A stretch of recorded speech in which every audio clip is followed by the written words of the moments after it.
Bem-vindos, bem-vindos. Vamos por um papo interessante. Esse livro do Ken Wilber é fantástico. Um dos melhores livros do Ken Wilber e um dos melhores livros sobre consciência. Vale realmente a pena. O problema é que está fora do mercado. Só em sebos talvez você consiga. Só em sebos. Talvez digitalizado tenha. Não sei, porque como eu consegui, né? Encontrei essa preciosidade aqui. Paguei R$5 na Book Center aqui de Blumenau, que é um sebo, né? Uma loja que vende livros usados. Então foi uma raridade realmente. Aquelas sincronicidades. Queria passar para vocês aqui um pedacinho do texto que está lá na página 169. Vamos ponderar um pouco. Ele está falando aqui do fato de nós sermos um. Todos nós somos um. Certo? E ele coloca assim. Talvez possamos abordar este insight fundamental dos místicos e sábios de que há apenas um eu imortal, comum em e a todos nós. Talvez você, como a maior parte das pessoas, sinta que é basicamente a mesma pessoa que era ontem. Isso é interessante, né? A gente sente sempre o mesmo. Uma percepção legal. É provável também que sinta que é fundamentalmente a mesma pessoa que era há um ano atrás. E essa ideia é muito interessante. Se você observar, você vai pensar assim, puxa, um ano atrás o que eu estava fazendo? Estava em tal lugar, morando em tal lugar, fazendo isso, comendo isso, tinha aquele carro, tinha aquela casa, tinha aquela namorada, era casado, tinha filhos. Mas basicamente era eu ainda. E muitos usam esse argumento para pensar, puxa, mas eu não evolui nada.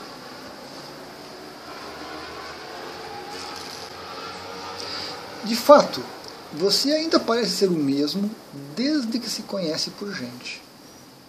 E realmente, para aqueles que na infância, na juventude, na adolescência, já tinham uma certa percepção de si mesmo, já tinham uma autoconsciência assim, né, nesse aspecto, se a gente for comparar com hoje, é basicamente a mesma consciência que estava lá atrás.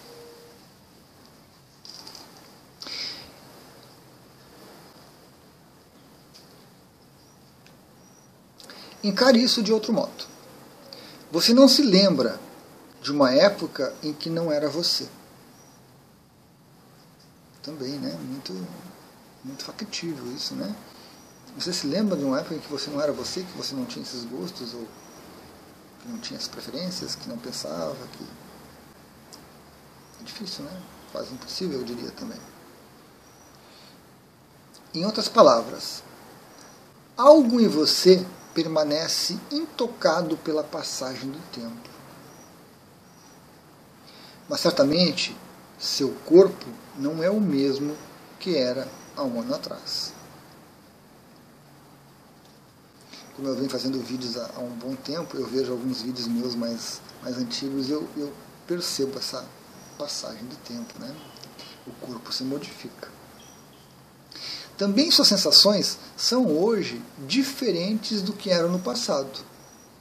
Eu, no passado, era muito mais emotivo do que hoje. Esse foi uma das grandes conquistas que eu tive. Quando eu era criança, era terrível.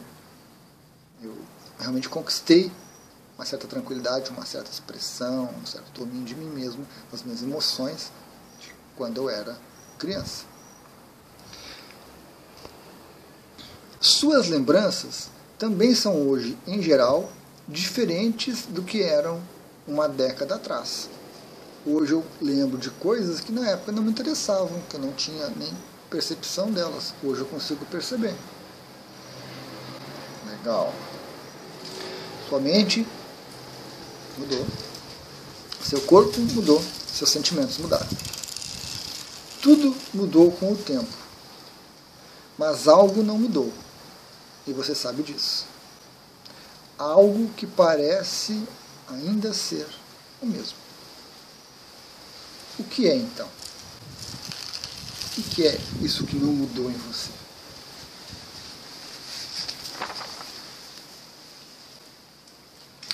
Nessa época, um ano atrás, você tinha preocupações diferentes e problemas basicamente diferentes. Suas experiências imediatas eram diferentes. Também seus pensamentos. Todos eles desapareceram, mas algo em você permanece. Que tal se você mudasse para um país completamente diferente? Novos amigos, novos arredores, novas experiências, novos pensamentos. Você ainda teria aquela sensação interior básica de si mesmo? Mais adiante ainda, que tal se nesse exato momento você esquecesse os primeiros 10, 15 ou 20 anos da sua vida? Você ainda assim sentiria isso? Essa percepção interior? Ainda, né? Se neste momento você temporariamente esquecesse tudo que aconteceu em seu passado, você ainda sentiria aquela mesma sensação de eu interna. Ele chama de ipseidade. Alguma coisa realmente mudou? Há, em resumo, algo dentro de você, aquela sensação interior profunda de ipseidade, de eu, que não é lembrança, pensamento, mente, corpo, experiência, arredores, sentimentos, conflitos, sensações ou estados de espírito. Há dentro de nós essa percepção. Todas essas coisas mudaram e podem mudar sem afetar substancialmente essa percepção interna. É isso que permanece intocado pela passagem do tempo. É isso que ele chama de a testemunha, o observador, ou o eu transpessoal, o eu que está além do ego. É mesmo tão difícil assim perceber que todo ser consciente tem a mesma ipseidade interior, a mesma percepção de si mesmo dentro de nós? Todos nós temos isso.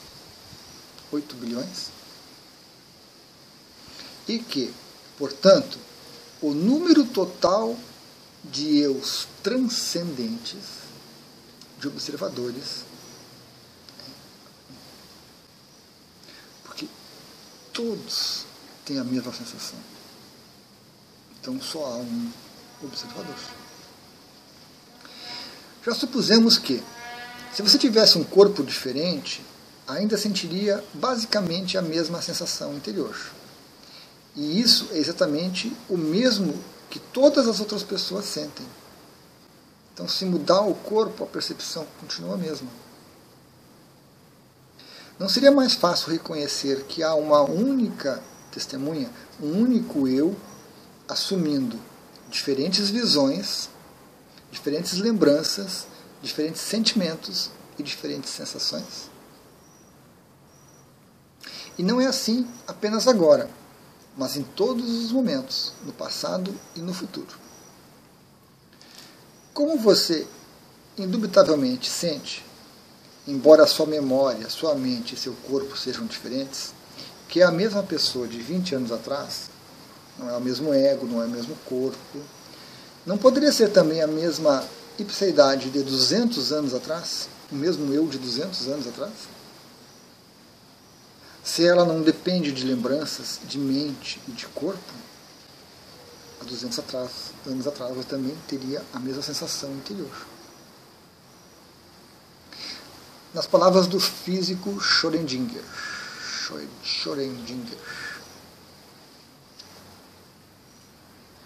não é possível que essa unidade de conhecimento, de sentimento e de vontade que você diz ser sua própria tenha surgido do nada em determinado momento, há não muito tempo.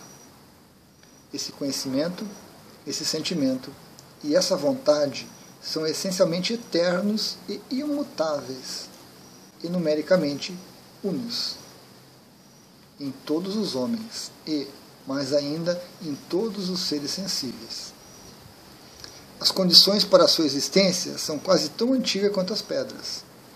Por milhares de anos, os homens têm lutado, sofrido e procriado. As mulheres têm dado à luz com dor. 100 anos atrás, talvez, outro homem sentou-se neste lugar, assim como você.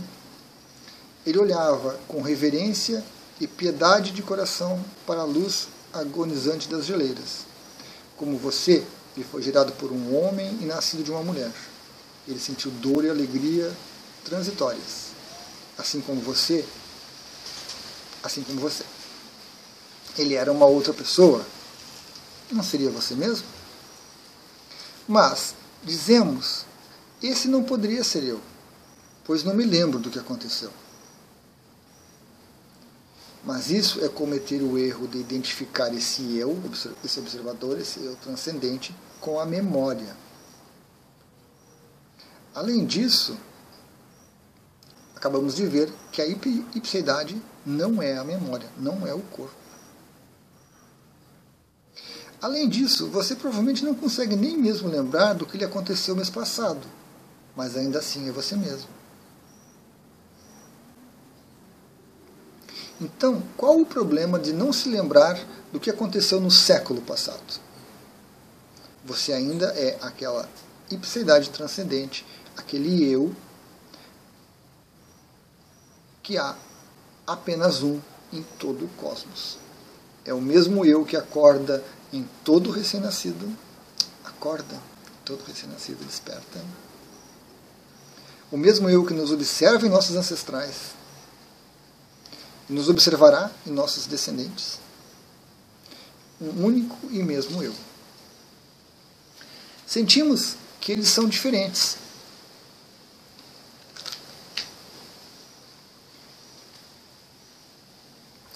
Apenas porque cometemos o erro de identificar esse eu interior e transpessoal, esse observador, com a memória, com essa mente, com esse corpo, que de fato são diferentes. Né? Meu corpo é diferente do seu, minha memória é diferente da sua. Mas, quando este eu interior, o que é ele? Mas, quanto a este eu interior, né? O que é ele? O que é esse testemunho, esse eu transpessoal? Ele não nasceu no seu corpo, nem desaparecerá com a sua morte. Ele não reconhece o tempo e nem alimenta suas aflições.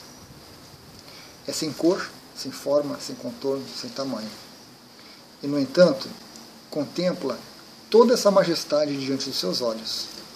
Ele vê o sol, as nuvens, as estrelas, a lua, mas não pode ser visto. Ouve os pássaros, os grilos, a sonora catarata, mas não pode ser ouvido.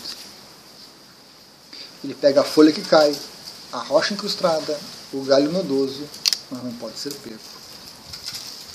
Você não precisa tentar ver seu eu transcendente, o que não é possível de modo algum. O olho pode ver a si mesmo. Você só precisa começar, com persistência, a abandonar a falsa identificação com as suas lembranças, com a sua mente, com o seu corpo, com as suas emoções, com os seus pensamentos. E esse abandono não exige nenhum esforço sobre-humano, nenhuma compreensão teórica. Tudo o que é necessário, primariamente, é a compreensão de uma só coisa. O que quer que você consegue observar, não pode ser o observador.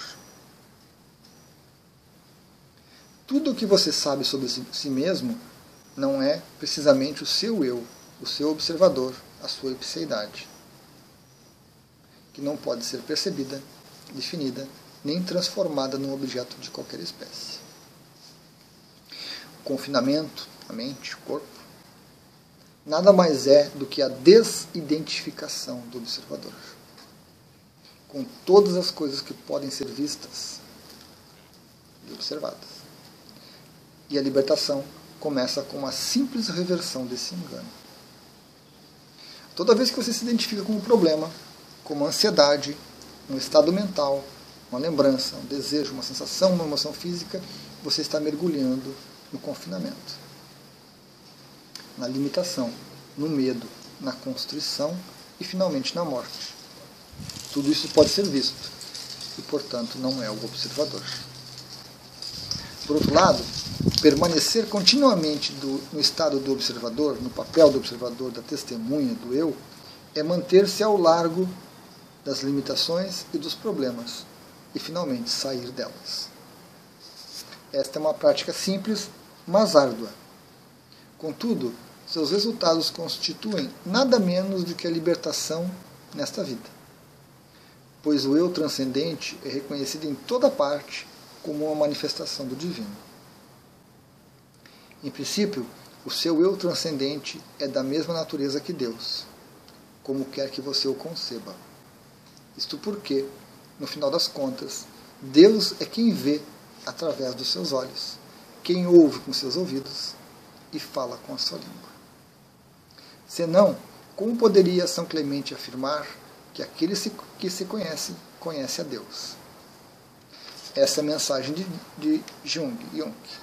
E mais, é a mensagem de todos os santos, sábios, místicos, sejam eles ameríndios, taoístas, hindus, islâmicos, budistas ou cristãos. No fundo da sua alma está a alma da própria humanidade, mas uma alma divina, transcendente, que leva dos limites à libertação, do encantamento ao despertar, do tempo à eternidade, da morte à imortalidade. Muito bom o texto, né? Muito detalhezinho assim que a gente precisa pensar, que a gente precisa ponderar, que a gente precisa considerar, né?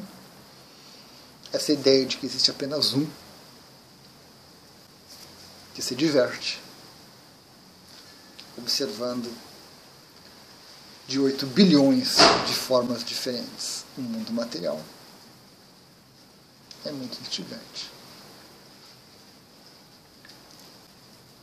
Então são apenas visões para esse observador, para essa testemunha. E a gente confunde realmente, a gente confunde o corpo com o eu. A gente quer que o corpo siga após a morte, né, como garantia da existência desse eu. A gente quer o nosso nome numa rua, a gente quer o nosso nome numa cidade, a gente quer ser lembrado como uma forma de negar a morte, como uma forma de vencer a morte, como uma forma de continuar existindo.